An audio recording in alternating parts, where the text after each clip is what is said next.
Good morning, ladies and gentlemen.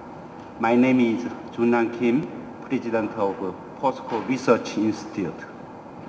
I am honored to chair the third session of the Change in Global Environment and the Corporate Strategy for Human Resources 1. The topic of this session is acquisition of core capability and corporate growth through global M&A. Today, the world is facing a global financial crisis. Collaborative effort among the United States, Japan, European Union, and other emerging economies, including the Republic of Korea, will contribute to overcome this global problem.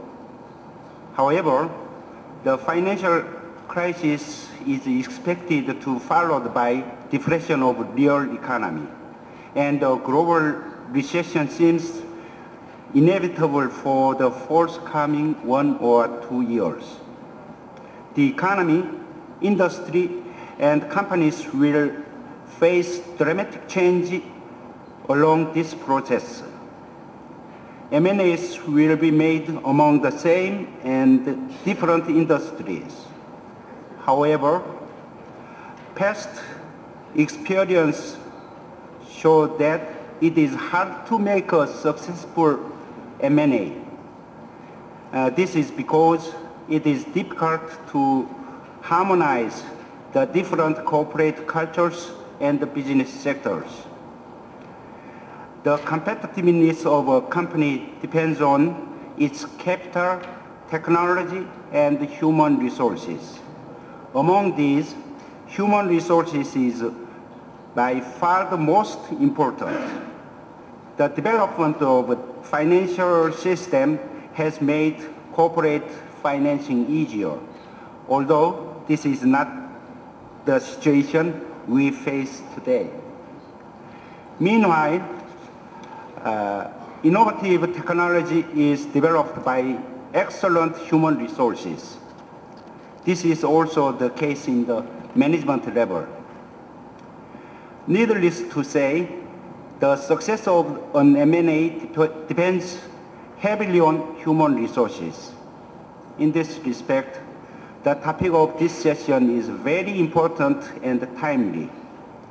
I look forward to having an active and fruitful session.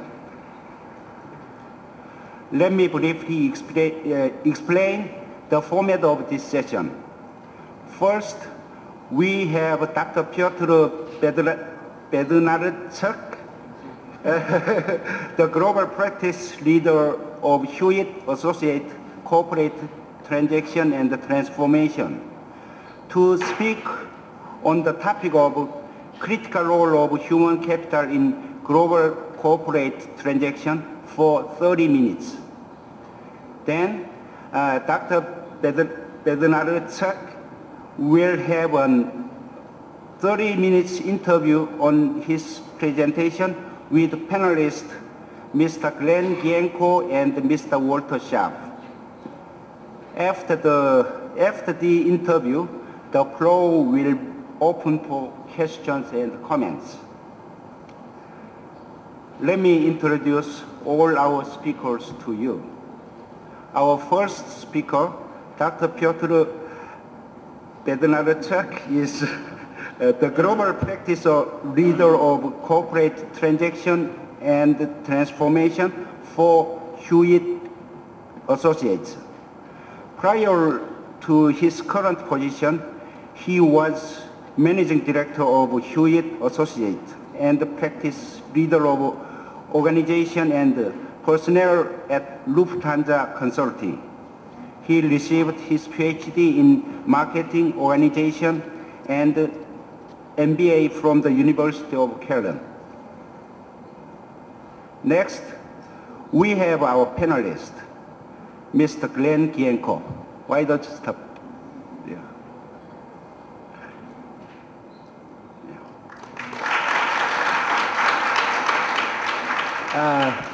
Mr. Gienko is the founder of Gienko Human Capital Consulting, which advises client companies interested in improving the effectiveness of their human resources organization. Formerly, he served senior position in HR management for Motorola and GMAC Financial Services. Mr. Gienko holds a Master of Science in Industrial Relations from Loyola University in Chicago. Our second panelist, Mr. Walter Sharp.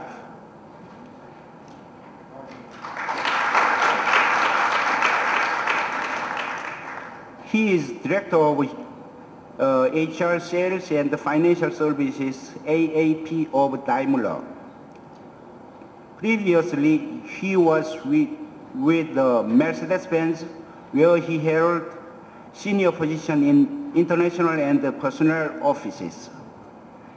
Mr. Sharp studied management science at the University of Constance and business science at the University of Vienna. Let's now begin our session with Dr. Piotr Bednarczyk's presentation on critical role of human capital in global corporate transaction. Dr. Piotr Bednarczyk, the floor is yours. Thank you very much.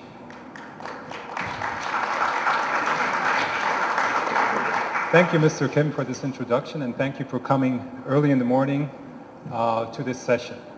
What I would like to do today is, and I hope through the session, how we organize it, there will be more interaction, that we would like to talk about why corporate transactions will be very important for companies and why actually human capital will play the most important part in getting value out of transactions. So that's the objective of the presentation. And this presentation I started 6 weeks ago or 8 weeks ago to prepare, and then suddenly all of this crisis was going on. So one of the organizers asked the question, does it really make sense to talk about corporate transactions or globalization? This is not working. No, got to stand here. Does it really make sense to talk about globalization? Isn't that dead? I mean, everybody, the transactions are down. If you look at this chart, globalization varies very much by country. If you look at that, also the globalization based on certain criteria varies by country, by companies, and by criteria. And the most important criteria that you see on this chart is actually the amount of employees that companies have in foreign countries, or the amount of top management positions that companies have as foreign. Having sales abroad is easy, but really having assets, employees, management that is truly global is more difficult. If you look at this chart, you'll see that there's a lot of development that needs to be conducted in order to be really a true global company. And that globalization can only happen mostly not through organic growth, but through transactions. Let me explain transactions. What I mean with corporate transactions is any type of corporate business event like a merger, acquisition, divestiture, joint venture, even a strategic alliance. This chart shows the volume of all the transactions in the last 2 years. You see the dip going down, and the question comes up, is it really then still relevant? When I studied business, that was a long time ago, I won't tell you when, but when I studied business, in our business school, they told us a company is either organic or acquisitive from the strategy. In today's world, that's not the question. The question is how much acquisitions or transactions will a company need in order to really achieve the business results. So it's not an or, it's an and or. It's together. Companies will keep the M&A situation, will be up and running and in a couple of months, when the credit crunch is down, you will see companies are now looking for potential targets. I had one company just 2 weeks ago, they had 70 targets to look at now. Why? Because it's fun to buy stuff on sale, like in any shopping. So whenever companies have opportunities, they have a cash position, they have a good image, they will act. And we think actually companies in emerging markets will act as well and should act. If you see here, this volume of transactions in emerging markets was constantly growing. It's not always the case that American companies will be buying other companies. It's actually the other way around. European companies are buying American companies. Indian companies are buying American companies. Chinese companies are buying. So the flow of capital is different than it was a couple of years ago. And this trend will continue, maybe at lower levels, but it will continue based on the globalization. So, in summary, corporate transactions is very important, and corporate transactions will be important in the future going forward. So, let's talk a little bit about why human capital is so important in transactions. If you ever experience a transaction, you know that it's full of uncertainties. Because in order to produce value in a transaction, you need to deliver results in a given time frame to produce value. If you delay, you destroy value. So the CEO's agenda is full of issues. Just to name a few on the left side here of this chart. Can we achieve the business objectives in the given time frame? What roadblocks should I take into consideration? Can I integrate or disintegrate the companies easily? What kind of competitive actions will happen? What kind of client actions will happen? All of these questions you can ask at night any CEO when he does a transaction. And the problem with transactions is it's not only the case that you have to get the right price or you have to find the right risks. The value is created during integration. It's created after the champagne has been flowing in the deal teams. That's where all of the stuff gets complicated. And that's where human resources has a strategic role to play. That's why I like this business very much. I like working in this because that's the easiest way to get HR connected to a business strategy. It's a corporate transaction. It's the easiest way. And HR has a very strategic role to play. And here are some of the questions that HR can help answer. Can business objectives be achieved taking into account the human capital aspects?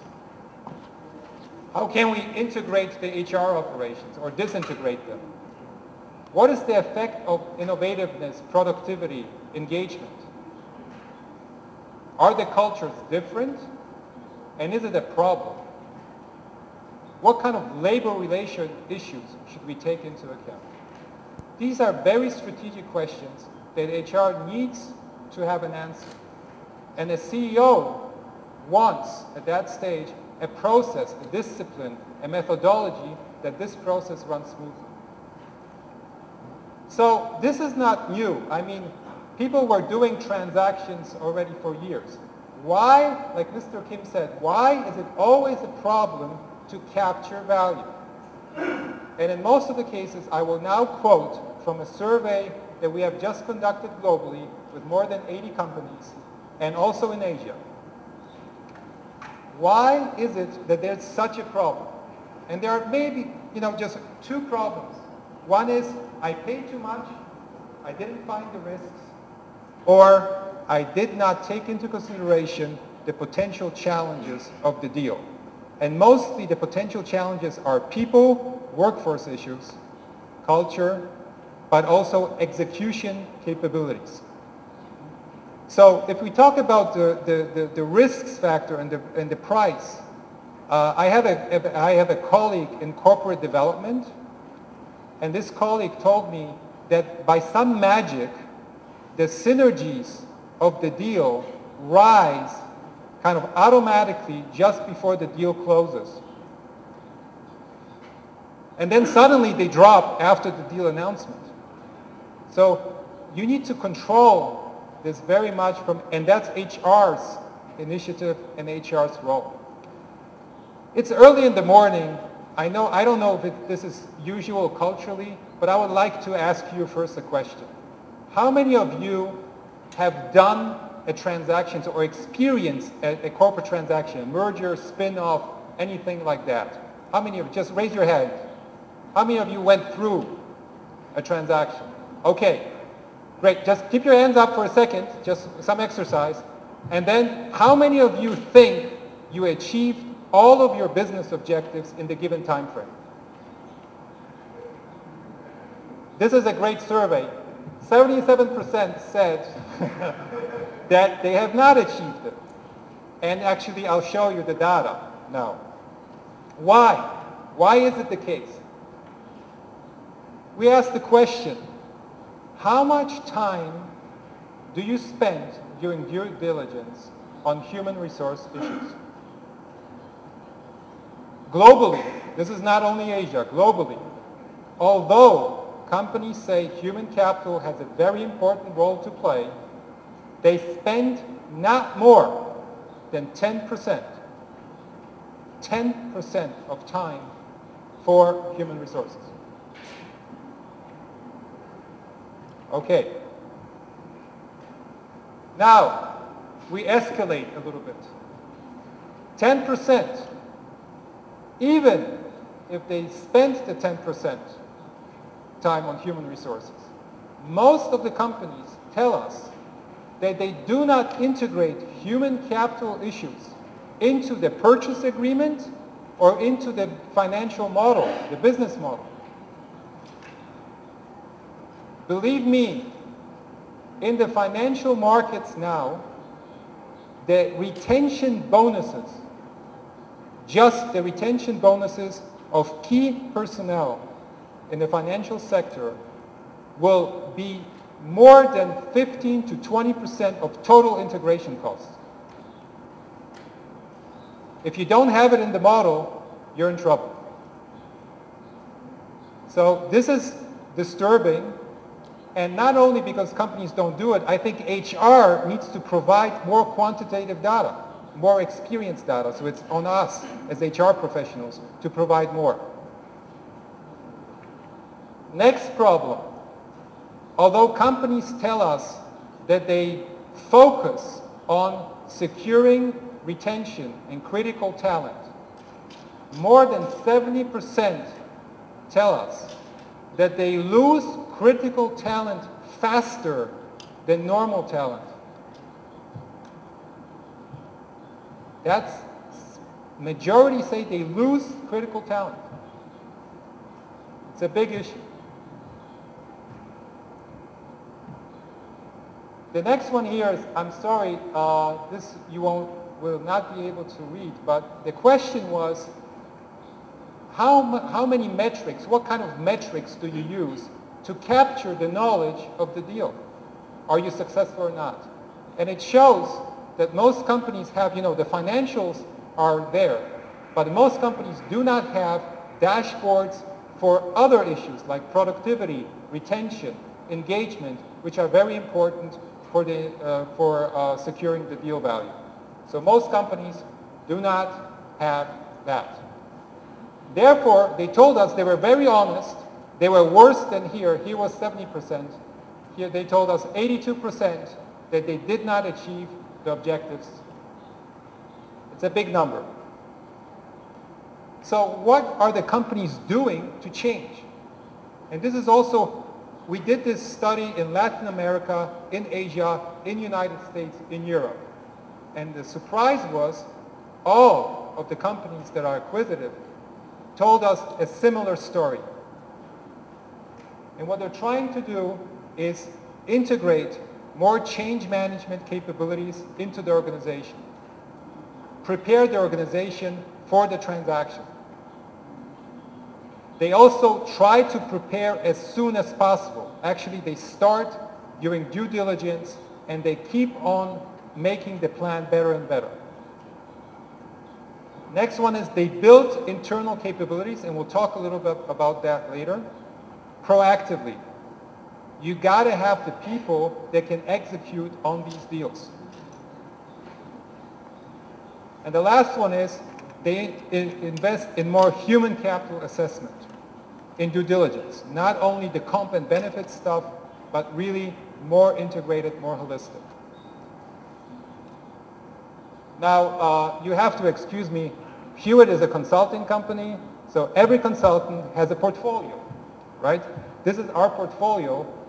From the survey, if you would like to have the results of the survey, please come. We will forward to you the results. But from the survey, we asked the question, what is important now and what will be more important in the future? This is this chart.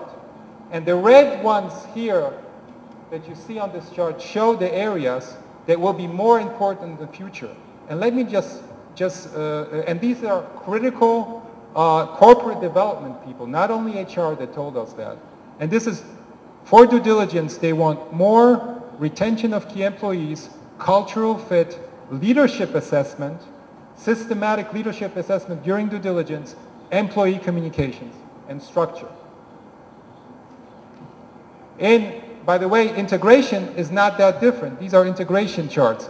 Retention, culture fit, employee communications, and also comp and benefit as an HR function. So you see companies invest more and more in these areas, and I think that will be the trend globally for companies that are making these type of acquisitions. So when I tell you human capital has an importance, you can say, oh, this is an HR guy talking, and of course he'll say HR is important. Why wouldn't he? But this is an actual example of a transaction, of a deal that we supported. And within this deal, it was a $3 billion transaction. So a company was buying a $3 billion company. And they paid 20% premium for that company. And if anybody wants to know how the calculation was done, I'll do it afterwards.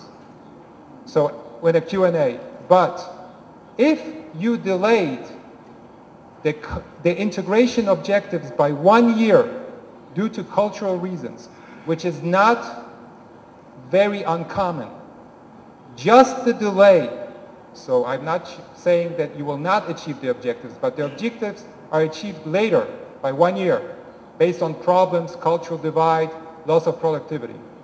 That will cost the company $75 million, just the delay. If this is a financial sector industry, if you lose critical talent by 10% higher than industry standard, 10% only in financial sector, that will cost you $48 million of lost income. Together, if you add them up, they're over $100 million. Every company that you buy, there's a multiple, 8 to 10 times EBITDA. If you multiply this number by the valuation, you will see that this company has just destroyed the premium because of these two issues. That's the data that HR needs to provide corporate development with. Okay, let me summarize. What do companies want to do in the future in order to get better execution capabilities? We find 5 keys.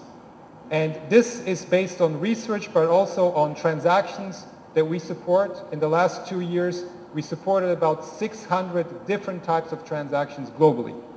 So this is, our experience, but also experience from research. Let me go point by point.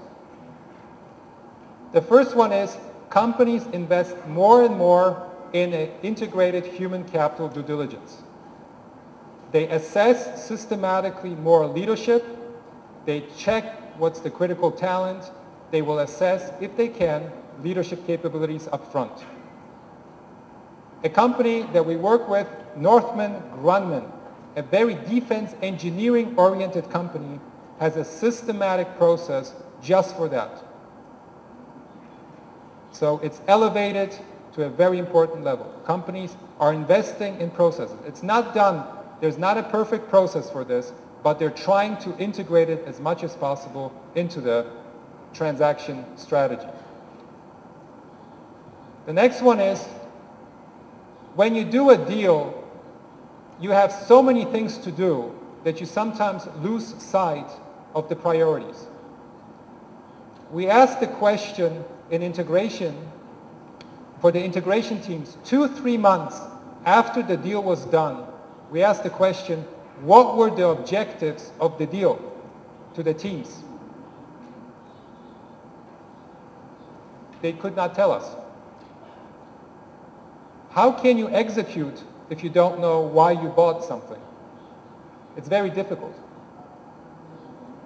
So here, companies like GE have a very detailed deal pitch document that provides all the value drivers to the integration teams so they know what is important, what is not important.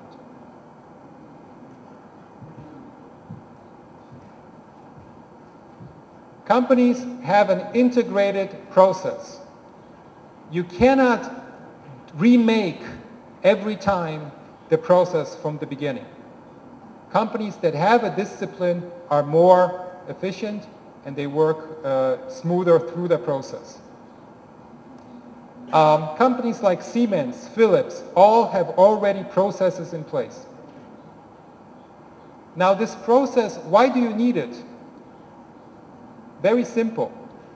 If you have a deal team in your organization and that deal team did a deal, what you do, the people move on with their knowledge. They're not concentrated. You don't capture the knowledge in your organization. They take career somewhere else, the knowledge is gone. So you lose a lot of know-how by not having a discipline and a process to capture that know-how from deal to deal, to make it better and better. So the companies what are focusing on is very much on efficiency and very much on a discipline, you know, like Six Sigma type of things, in order to introduce much more process into the companies. Very important. Companies build internal capabilities proactively. They train HR experts on deals proactively. We do, for example, for the last 10 years for GE, we're doing 3 trainings per year with 20 people globally. So it's 60 people globally for 10 years every year, year on, year on. You never know when the deal strikes and where it strikes, but at least you have a certain capability that people know what is expected when a deal comes through. The next one is, within the capabilities, you also want not only the technical knowledge, but the execution knowledge. What is the governance? Who is responsible for what? And the organizational readiness. Are you ready for the change? How can we make that happen? So these are internal capabilities that companies build. And last but not least is metrics. These are concrete examples from companies that we work with. They have very specific business-related integration metrics and dashboards where they try to find what is actually working and what is not working. So for the next deals, they can imply and use that knowledge for future deals. And very often I've learned that 5 keys, 5 problems is too much to handle. That's already too much. If you ask me, the companies told us 3 are the most important: internal capabilities, the process, and the due diligence, human capital due diligence. Those are the 3 that are really investing now. But, you know, I could talk forever here, but I think my colleagues that will come soon, just a second, Glenn, will provide you a little bit more of an insight from, you know, the practitioner's point of view. Now, one comment for Asian companies. When I was here, this is my second visit to Korea, the first visit and in a lot of the discussions I had with my team, companies tend in Asia to make a decision how they integrate as follows. Either they take over the company immediately and they take over all the leadership positions, or they say, that company was successful, we'll leave them for a while, and then after 2-3 years, there's no integration and something is going wrong. We think that there needs to be a balance between the two. And companies need to think about it proactively, how they will handle that execution. If you're buying, even companies now, and you're buying in mature markets, you will need to think about it is, what can I do to have the right people, the right competency skill for managers going abroad and actually managing that entity? But also, how can I make links between the companies to make sure that there's an understanding of communication styles, how you work, how you make decisions? I think if people know how it works, then it's much easier to integrate. And believe me, it's hard sometimes when 2 German companies merge or 2 US companies merge culturally. It's not easy if 2 companies merge from different cultures. So it's not unusual that that's a big issue. But as long as you know the differences, you can work through this. So one way or another, a lot of companies can, in transactions, they can have good financial models. They can have good, but the speed of integration and how they do it with people cannot be really, made. It's a competitive advantage for companies. And therefore, I would like to ask Glenn and Walter, please step up and help me with the interview process here. Mr. Kim, I'm doing it. Okay.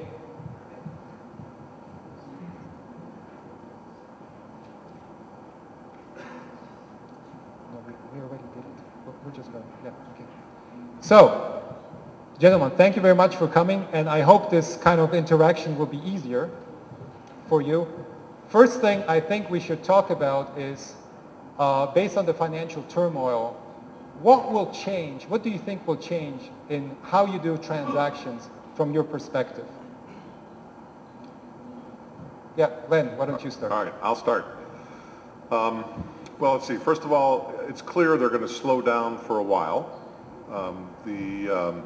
Liquidity is not in the market, but many governments of the world, my government from the United States, your government from Korea, and many others are beginning to put more money into the financial systems to allow corporations to borrow. That would be one. So at some point in time, it's going to get easier to find the funds to do this. The second point would be, you made it before, Pio, it's a sale out there. So there were companies that people dreamed of acquiring that are now 25% of the cost, 50 to 25% of the cost of what it would have been even less than a year ago. And so there are some folks, I'm sure, who are seeing companies who would be great strategic fits, who are now actively looking for ways to find the cash to make it happen. And you're seeing more and more, by the way, private money from wealthy families around the world, from sovereign funds of different companies around the world looking to get into this world because of the opportunity for returns. And then I would say, the third one is, and this is an American example, our government took over AIG Corporation. AIG is the world's largest insurer, I think, or one of the world's largest insurers. It borrowed over $60 billion from the American people, and so there is a great stress, and I think this model may be repeated, that's why I go into it. There'll be a great stress to get that return back into the coffers of the government. And so very quickly, it's been already stated by the now CEO of AIG, they're going to be looking to sell those businesses. And so you're going to have a number of different forces. One is more liquidity, the other one is sale prices, The third is governments being active in this process and looking to get their money out that are going to kind of converge. And so I think that gate's going to open, and when it does, I think it's going to be a flood. Thank you. And just to give another example, Glenn, we were just working with one company, and they were actually looking to buy another company, and they said, oh, I'll buy it in 48 hours. Unfortunately, in 24 hours, they were bought by another company. So that plan did not work out. But when the flood is open, things may happen very quickly. Walter, anything from your perspective on that one? I think you must be an expert to see that the turmoil we have currently in the financial markets will not end in the next few days or in the next few weeks. In this respect, I believe that also there will be effects not only in the financial markets, but of course then also effects in the business. One effect then for companies is that you have to further work on efficiency increase exercises.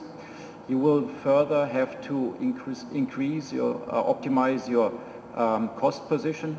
You have to consequently potentially also in certain markets reduce the headcount. And by doing so, automatically a risk arises that you have an interruption in your corporate culture, and also by these higher fluctuations, you will risk that also, as you have mentioned out before, the top talents are leaving the organization. And I think that HR now has to make sure that especially these key talents remain in the organization.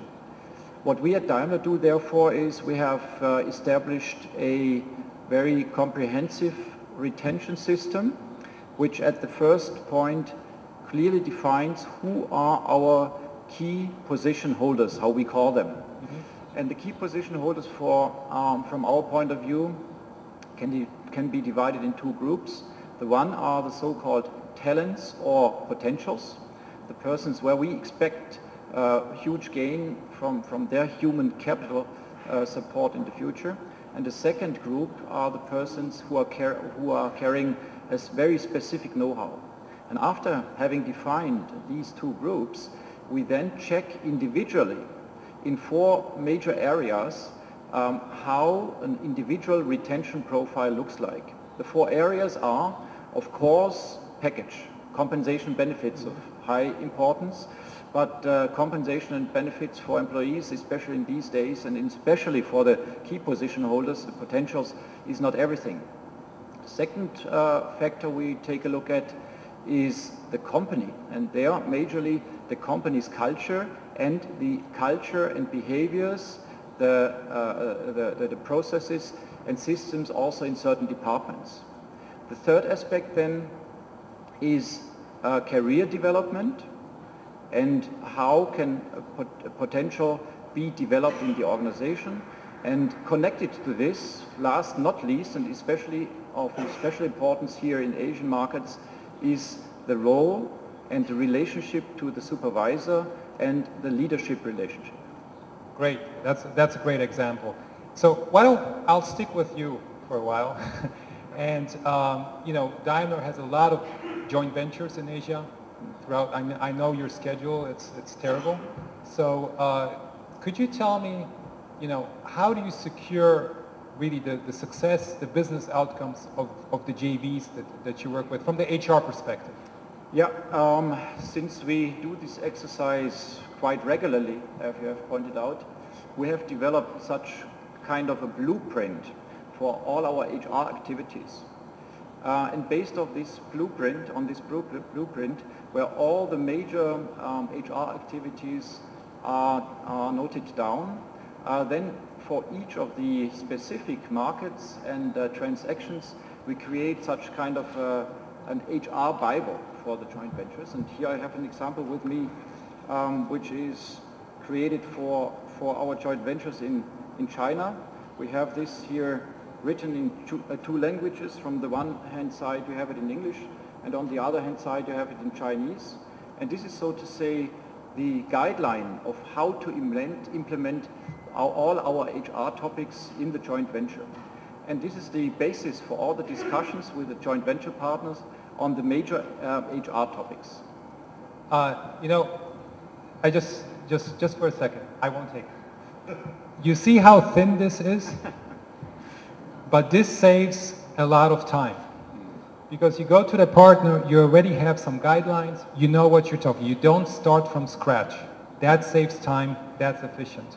Sorry, I just wanted to take... Glenn. Maybe just I give you an impression what is in there. What is in there is about recruitment, empowerment and retention, about common HR standards in compensation, in systems, in management development. So we secure that we have consistent HR processes. We talk about and align on training and qualification, about corporate responsibility, management of the corporate culture, also social interactions, and of course how we future interact between the two sides. Great, thank you. Glenn, you have the advantage of not only working for a corporation, but actually working with private equity at GMAC, so you kind of know the strategic investors and private equity investors. I think it would be interesting just to discuss how the value creation in private equity may change now. What do you think? What do you see in the markets going forward? Okay, that's a great question, and I will say it's very different. Very, very different. And what Piotr is referring to is most of my career, 28 years of my career, I was with Motorola. The last 10 of which I was the senior HR officer for Motorola and spent a lot of time in this region. And what I would say is that probably the last 10 years or so of that is when this issue began to emerge. And so the first 2/3 of my career, there really weren't, at least in my company, a lot of acquisitions. It was almost all organic growth. And there was a lot of success in invention of new industries. The last 10 years, it became much more difficult to continue to grow. There was a lot more competition from Korea and emerging Asian countries around the world, the European countries. And so it became a much better option, or people began to look into this. When I left Motorola, I started my own little consulting firm, and I took an 18-month assignment to help to spin out from General Motors, one of the largest corporations in the world, their financing arm called GMAC Financial Services. And GMAC had been captively owned by General Motors for its entire life, more than 90 years. And here is this transaction where a bunch of New York investors come in, and they're going to buy 51% of this company. GM will continue to own 49% of this company. When I would look at the kind of things we would look at when I was at Motorola would be cultural fit, would be how well the company is run, the quality of the leadership, how well compensation philosophies align, labor relation philosophies and how they fit. We would also take a look at the opportunities for reputational risk. Are there compliance issues that we'd have to take a look at? Now, I'll put on my second hat. Now I'm in private equity. What did I look at? How do I get out of my employee pension plan? How do I no longer have responsibility for retiree medical insurance? Because private equity looks at this from the balance sheet, and they want no unfunded liabilities on the balance sheet. And so they want to go quickly from a pension or defined benefit plan, which means if you work there so long, you have this salary, you do a calculation, this is the benefit you get for the rest of your life. They want to replace that immediately with a defined contribution plan. So you'll put in 2% of your salary, we'll match it with 6% of your salary. At the end of your tenure, you'll have a pot of money, and that's what you have for your retirement. They also don't want to have retiree medical, which is more of an issue in a country like the United States where we don't have a state-run medical system because, again, it's impossible to predict what your costs are going to be over time. And so you spend a lot of time working your way out of what they would call entitlement programs. Now, I do think one of the changes, Piotr, is that because they don't have an option here, they're going to have to look at these for a longer term, right? They're fairly short term in the way that they would think about this. Even in the GMAC example, They were thinking of owning it for 5 years, which by private equity standards is a long time. Most private equity firms are looking to get out in 2 or 3 years. They were looking at a 5 to 6 year hold, and then at that point in time, taking the company public for either part or all of it. Well, there is not much of a market right now for initial public offerings or IPOs. And so I think that I think one of the trends will be they're going to begin to shift and think about things much more like my Motorola experience than the way that they approach the deal first off. Absolutely. We heard the same thing, basically. Two things are happening. Private equity will have to stick longer with a company. That's one. The second thing is they will have to look at different value creation than just the financial engineering. So they will look more into issues like, how do I integrate the different portfolio companies that I have in my portfolio? These are the things that are changing now in the market, and I think that will accelerate. So thank you very much. In the presentation that I made, I did quite a bit talk about capability building. What are the critical capabilities? How do you do that? In companies, how do companies do that? I had some examples, but I'm sure, at Daimler, what did you identify as critical capabilities in your company, and how you secure them? So if I may focus on human resources, I would say it's very critical that you carry out your basic job very well. The basic job of HR, from my point of view, is that you have the right people at the right time, at the right place. What does this mean now for joint ventures? For joint ventures, to have the right people, for me majorly is two things. One thing is to select them carefully in respect to their interpersonal skills and in respect to their intercultural skills. This is the first thing. Secondly, of course, they must be experts in their respective fields. Because if you have a person with great interpersonal skills, he might be very nice to work with, but if he's not an expert, he does not create value.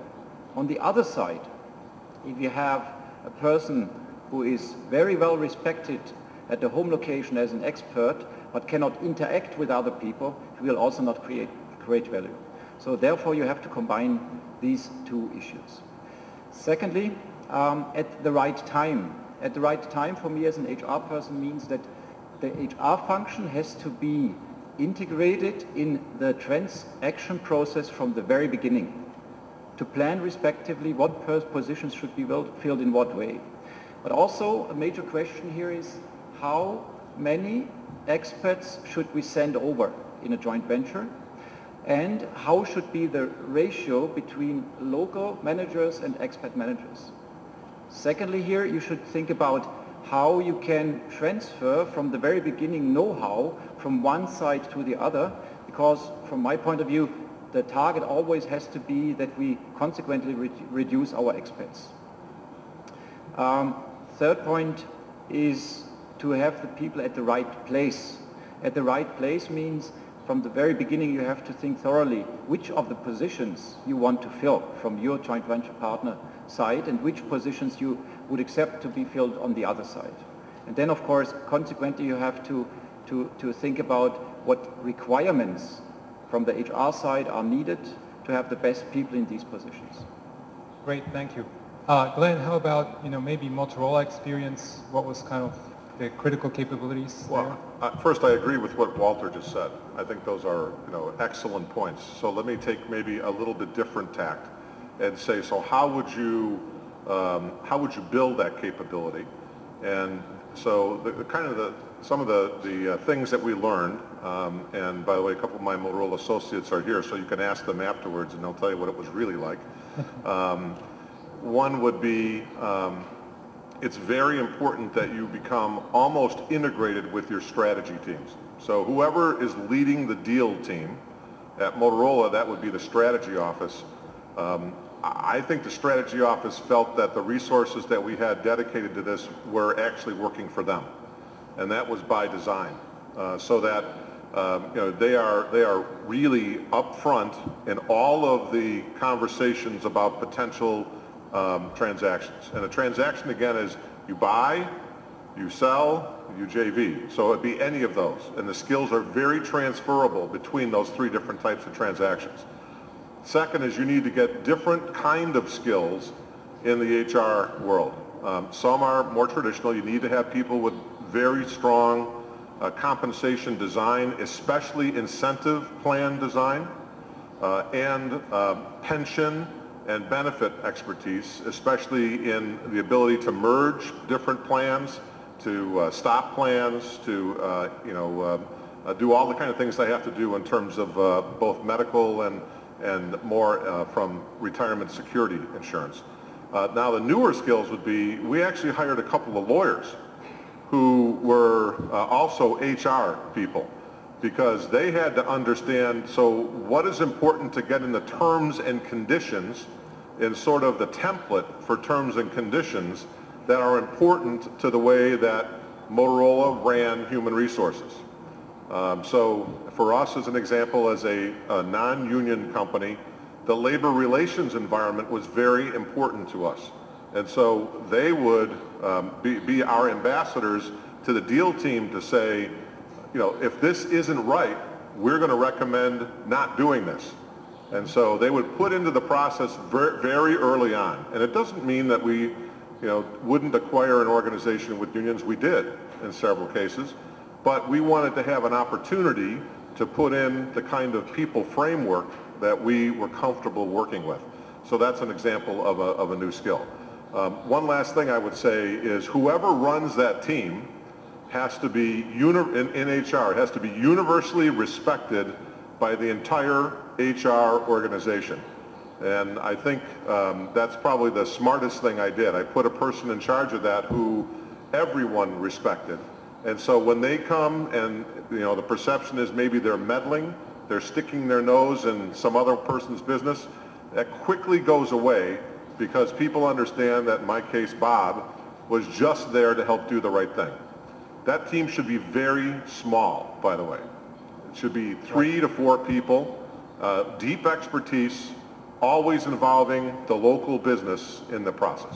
Like a SWAT team. Like a SWAT team, exactly. So here, I would like to just stress a couple of things that came out of both. In both cases, you see companies having processes in place.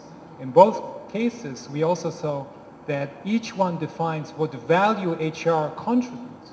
And if you're on the same eyesight as with finance, as with operations, as with business, then you get accepted and you actually achieve much better results. So I think that was a great, thank you very much for those. Before we go into the wrap-up question, one more question is, for both of you, is, we talk about strategic stuff, synergies, capabilities, but at the end of the day, when you buy something, when you sell something, when you JV, administrative processes in HR have to function. Could you just, maybe from Daimler's perspective, how do you secure, the administrative processes or the integration of those within your company? Yeah, if you talk about administration, usually it's not, how should I say, too exciting. We like to talk about... You could say not sexy. Yes. Usually we like to talk about human resources development, we like to talk about retention, we like to talk about career development. These are the exciting things. But administration is the bread and butter business of human resources, and so to say, also the backbone of HR. If you do not carry out your administration duties properly in HR, you will not establish the trust in the organization that HR can be of support in other fields, also in strategic fields, and you will never reach this eye level, which you have just pointed out, to be a real business partner. So this is the absolute basis for everything else. Therefore, also we have at Daimler defined more than 80 core processes, which we have then thoroughly thought through, developed in a new shape together with our local entities and joint ventures. And these are now our standard processes integrated in a so-called process house, which we consequently now roll out and carry out in all our organizations. To make sure that this is also then done, we have a very comprehensive monitoring process in place. And now you might ask if this is a lot of fun for the local HR departments. Not always. Some of my HR managers said in the beginning it did hurt, but later on it was very good to be in a safe zone and to be sure that you do carry out your processes in a very professional way. I think it's a great example of also benchmarking Absolutely. how far you are away from the... Absolutely. Yeah, we also can use this then as a standard to do best practice comparisons. Right. A second issue I want to point out here is we together, if I may say so, with a very professional support of UIT, did a feasibility study in regards to what positions, what functions in human resources and administration could potentially be combined in shared services. We did an evaluation, if I do it shortly, that in which of the processes we have a lot of workload and consequently also the cost savings potential is pretty high, and in which of the functions the complexity of an future integration can be handled. And finally found out then that payroll, for example, is a very good process to join forces in a region. What we are doing now is that we roll out consequently a shared service, and we decided to do this externally with the support of an external provider in payroll, and we found out that this will very much contribute to our success in HR. Great, thank you very much. Glenn, from your GMC, I'm getting pressure here that we got to step off. So just a short one from your administrative from your standpoint, Sure. administrative processes. It takes a little bit of setup. So GMAC had a number of unintegrated acquisitions. So they would buy companies, insurance companies, mortgage companies, and they ran them completely separate. And that was fine by General Motors because General Motors wasn't sure when they were going to sell that company anyway. Well, now a new owner comes in, and that owner wants efficiency, and they want speed, and they want access to data and know who the key people are, and we could give them none of that. So when we did some work, what we found is we had over 200 different benefit plans that were operating inside GMAC, which was a company of less than 30,000 people. And again, it was everybody was bought with their own benefits, nobody did anything about them. And the opportunity for cost savings in that kind of environment was huge. And all you got to do to any venture capital firm is mention cost savings. And number one, you are their best friend. And number two, they are going to be on you all the time to deliver those savings. And so we actually did decide to use Hewitt to give over benefit administration from all these different entities. The result of all that was went from 200 benefit plans to 10, and we saved more than $20 million per year in administrative costs, and at the same time we improved the benefit offerings to our employees. One little example. We had 7 different employee retirement savings plans. Every one of those plans had different investment options for employees. When you added them all up, there were 250 different choices that we were offering to employees for benefit choices. Each of them relatively small, and so therefore they were paying retail fees in those funds. We condensed all those plans. We went from, we had almost $1 billion invested in our employee pension plans, but it was so spread out that no one saw the opportunity. When you put them together, we were able to get 15 high-quality, diversified investments, and our employees, not the company, the employees saved $20 million a year in fees that they were paying to the people who were in their investment plans. So there's strategic opportunity in the way that you handle your administrative expenses. Once you get them straight, then I think you can move on to the more strategic HR kind of issues that were highlighted on the charts that you saw. But as I always have said to people, everyone wants to be strategic in HR. Miss a payroll cycle. Just don't pay people right once and find out how hard it will be for you to ever become strategic again. You have to get administration processes right, repeatable with high quality. Thank you very much. Now I'm getting here Right, but anyway, for Asian companies, one tip. One tip, not One easy. tip.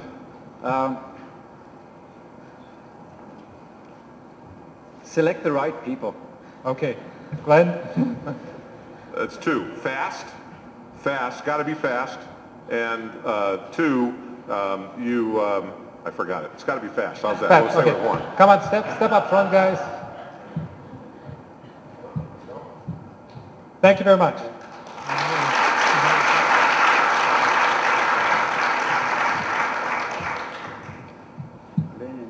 Why don't you sit?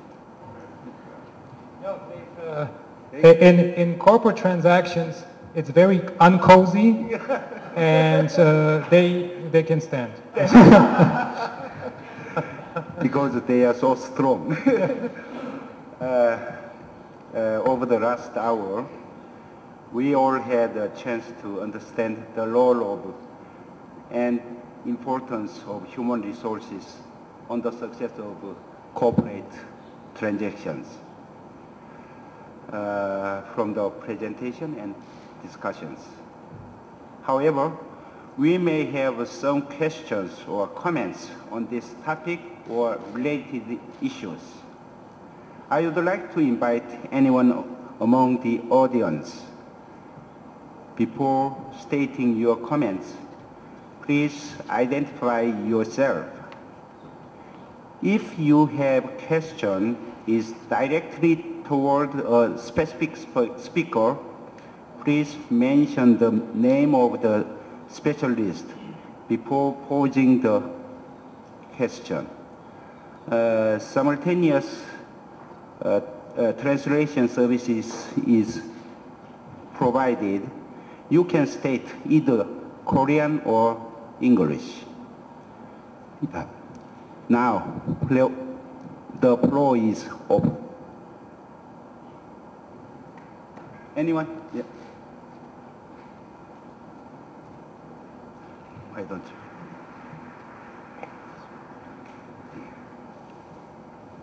Thank you for the wonderful presentation. I'm actually in the human capital acquisition industry as well as assessment side.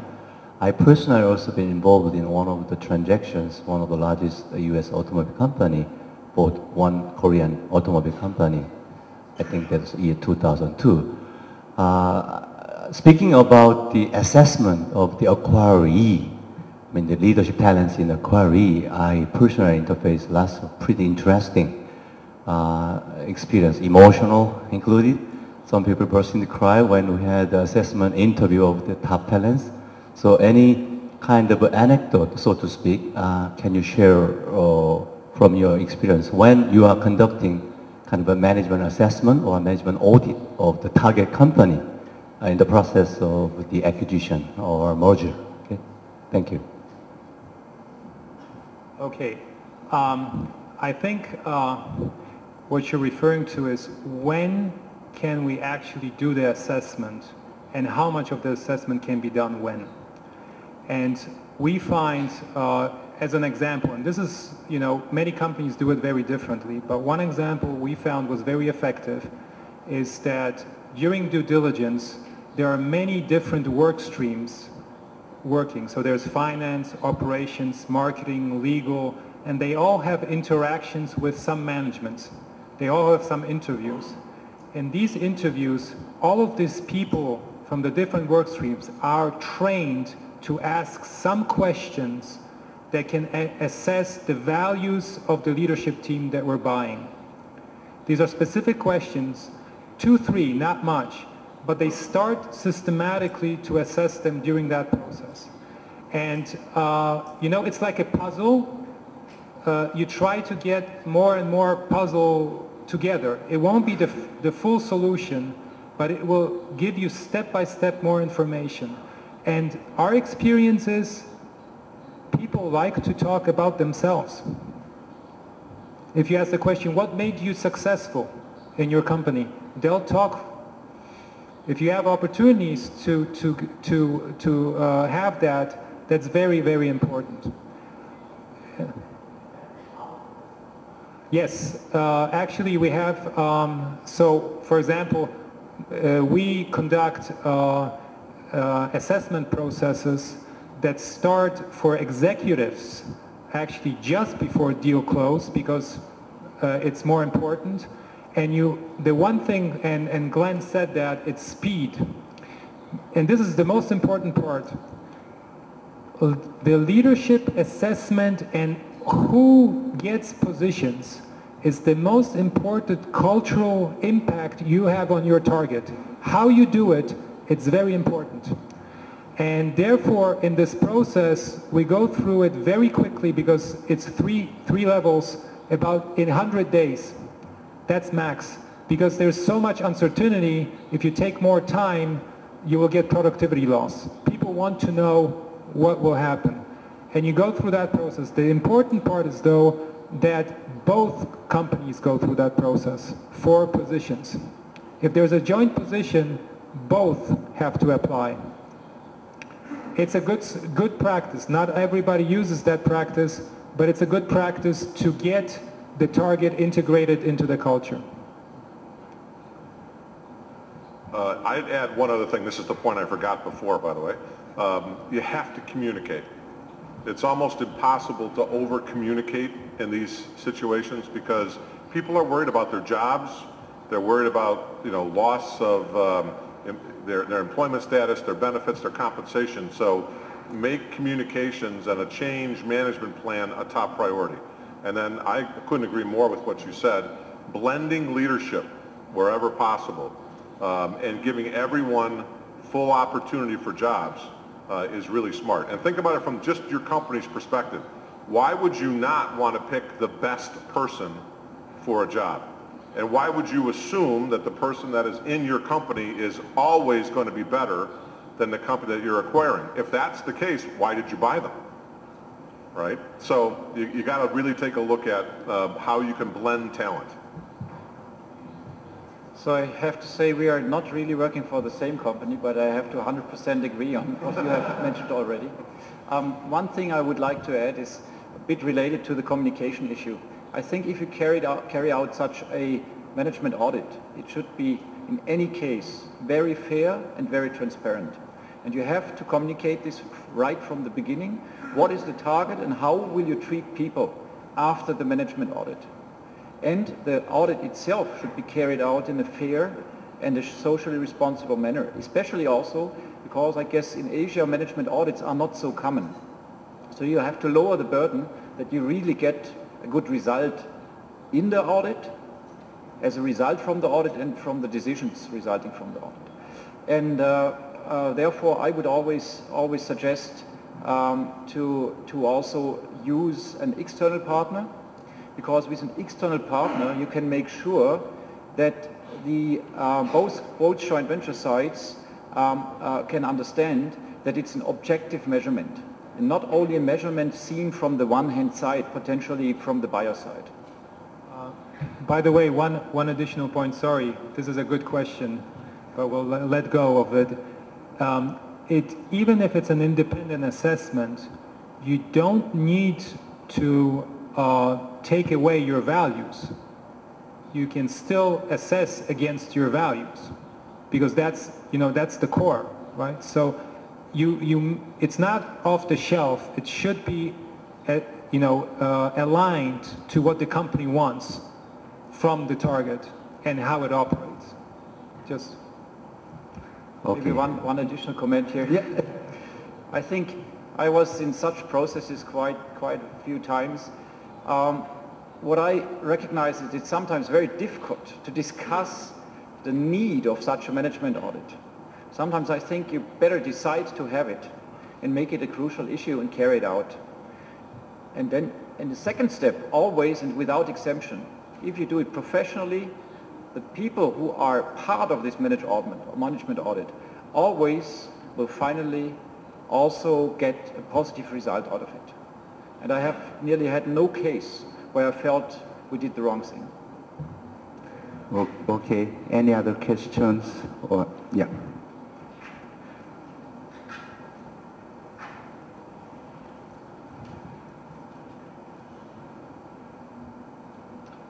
아침에 감사합니다. 저는 외투 기업에서 노사관계를 담당하는 임원입니다. M&A를 할 때 보면 가장 한국에서 중요한 게 조금만 기다리 1분만 30초. 오케이.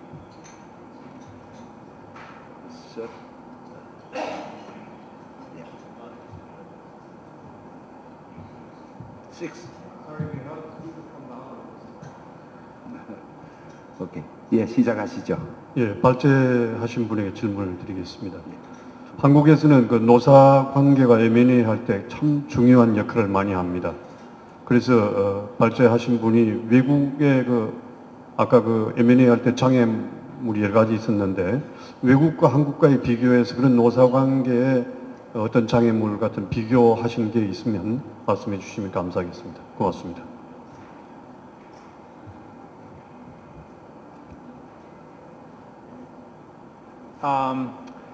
You're not alone.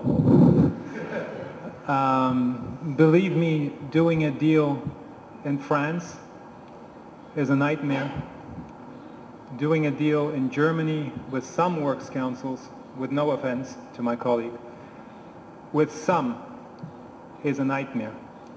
I think the most important part is to assess what are the issues with the labor relations. Is it a friendly relationship, a constructive one, or is it a hostile one? If it's a hostile situation, I was involved in deals that the company said they will not do.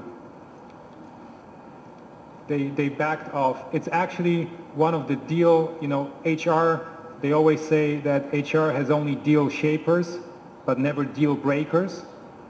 I experienced a couple of deal breakers, and one of them was that they knew that there would be a hostile situation, and there was no way from the timing that they would capture that value. Therefore, they went out.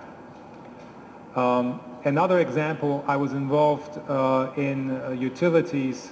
There was a different example that actually labor relations, because of the situation in a country, was very much integrated in the integration process, and actually was one work stream within the integration process, and that was very important. That was a constructive way of doing it, and that actually worked out very well.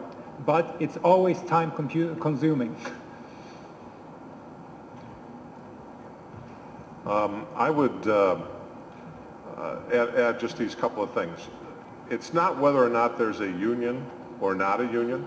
That was never really a deal breaker. What we were more concerned with, similar to what Pio just said, is can we deal directly with our employees? Can we deal one-on-one with the people that we're acquiring? If we didn't feel that we could do that because the labor situation was such that there'd always be a third party between us and our employees, that's when we raised a flag and said it would be a problem. We have acquired companies. When I was with Motorola, we have acquired companies in Korea. In fact, my associates reminded me of that the other day when we talked. And that a company happens to be a very important part of our business in Korea right now. So there's no reason why you can't do what I just described, have a direct dealing relationship in Korea. We did it in Germany, which is also a fairly organized kind of a company. And so I would never put the deal doesn't break on union or non-union for us. The deal was about can we have direct conversations and dialogues with our employees, and can we get time with the new company to show them the way that we treat people, because we were very confident in our values. If we could institute our values, we knew that people would be very comfortable in our work environment. And we certainly have been able to do it pretty effectively here and in other countries where there has been, a pretty strong labor system. Yeah. Any other questions? Well, we have only 5 minutes more, so I would like to invite only one more question or comments. Yeah. Okay. 네, 시간이 다 됐으면 간단한 질문을 하려고 합니다. 저는 executive search 펌을 경영하고 있는 탑 경영 컨설팅의 고광식 대표입니다. 일반적으로 머지를 하면은 머지 당한 회사의 그 임원들이 굉장히 패배의식을 많이 가지고 되게 그 머지 합병한 회사의 임원으로 재임명되지 않은 경우가 있는데, 혹시 그 외국이든 또 한국이든 머지한 당한 회사의 임원을 합병한 회사의 CEO나 중요 보직에 그 재활용하는 그런 경우가 많이 있었는지요. 그리고 만약 했다면 왜 그렇게 됐는지 그 배경을 좀 듣고 싶습니다.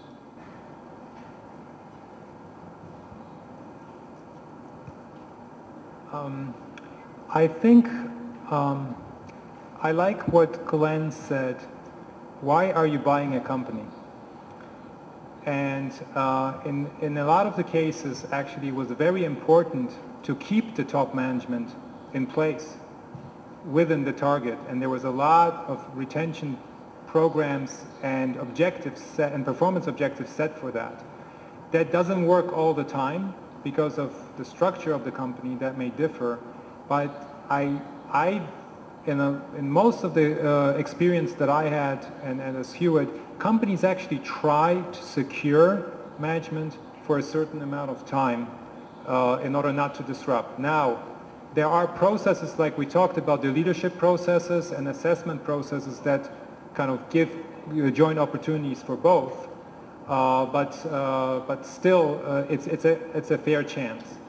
Now, there are other companies that I know, especially in private equity sector, when they buy a company, very often the executives leave, but they don't leave only because they don't want to work there. It's more because of their contracts. They have change in control mechanisms that actually make it easy for them to leave and go somewhere else. So I talked with a couple of private equity companies that actually would like to keep the management in place, but the management just goes because they have the contracts that allow them. So analyzing those contracts and taking into consideration what can happen is actually one of the key due diligence issues that you need to do up front, not to be surprised by the effect. If you know the contracts, you probably will know what will happen.